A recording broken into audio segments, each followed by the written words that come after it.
Pioggia, raffiche di vento e grandine. È in arrivo una perturbazione che porterà nel Veneto temporali anche violenti, 18-24 ore di maltempo. La protezione civile è in stato di massima allerta. Dato il raffreddamento e la persistente situazione di caldo abbastanza intenso, le precipitazioni saranno piuttosto prevalentemente a carattere temporalesco, anche piuttosto intense, quindi con probabilità di locale presenza di grandine, rinforzo dei venti, raffiche di vento nelle aree interessate da temporali e attività elettrica.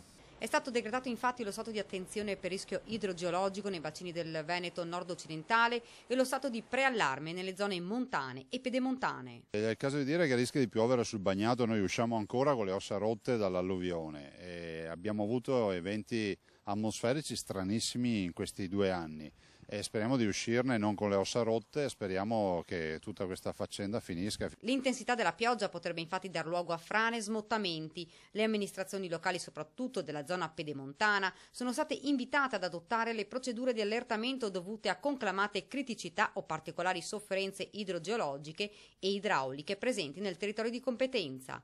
Insomma, un fine settimana con il bollino rosso per gli uomini dell'ARPAV, Vigili del Fuoco e Protezione Civile. Da lunedì tornerà il sole, ma dal prossimo fine settimana di nuovo maltempo.